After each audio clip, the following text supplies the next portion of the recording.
కుంభరాశిలో చతుర్గ్రహ కూటమి ఆలోచన విధి విధానంలో జాగ్రత్తలు అవసరం. మీరు ఎలా అయితే వ్యవహరిస్తున్నారో ఆయా విషయాలలో కూడా జాగ్రత్తలు అవసరం. రాహు కలయిక ఉందండి.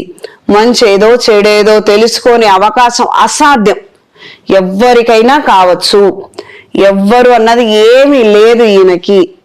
నీకు ఒక ఆలోచన వస్తే అది ఒక తీవ్ర రూపం దాల్చేంత వరకు ఈయన వేధించి మనిషిని వదిలిపెడతాడు. ఈ విషయంలో మాత్రం చాలా అటెంటివ్గా ఉండండి. ఏలినాటి శని ప్రభావం పోలేదు, ఇంకా ఏలినాటి శని ప్రభావం ఉంది కాబట్టి వినాలన్న ఆలోచన కూడా చాలా తక్కువగా ఉంటుంది. మీరు గమనించండి, పిల్లలు కావచ్చు, పెద్దవాళ్ళు కావచ్చు, మొన్నటి వరకు మనం చెప్తే వినేవాళ్ళు.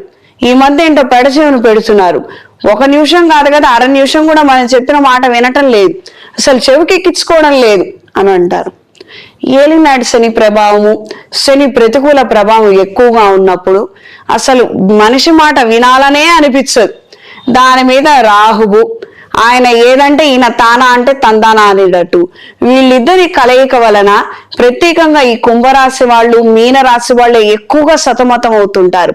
మంచి చెడులు తెలియవు, ఎవరు చెప్పినా వినిపించుకోలేరు, ఎటు వెళ్ళినా ఏదో ఒక ఎదురు దెబ్బ తగులుతుంటుంది, ఎటు వెళ్ళాలో తెలీదు, ఏ నిర్ణయం సొంతంగా చేయలేరు, సొంతంగా చేసే నిర్ణయాలలో పురోగతి ఉండదు, నమ్మిన వాళ్ళేమో ముంచుతారు.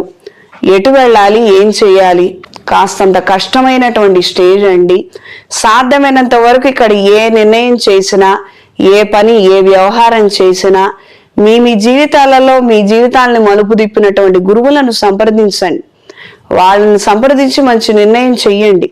ఇలా చేద్దాం అనుకుంటున్నావు, ఇది మంచిదా కాదా, మంచిది నువ్వు చెయ్యమ్మా, ఇలా చేసుకుంటే బాగుంటుంది అని వాళ్ళు చెప్తే మీకు కలిసి వస్తుంది. ఎందుకంటే వాళ్ళ అనుష్ఠాన బలము మీకు కాస్తంత అండగా నిలబడుతుంది.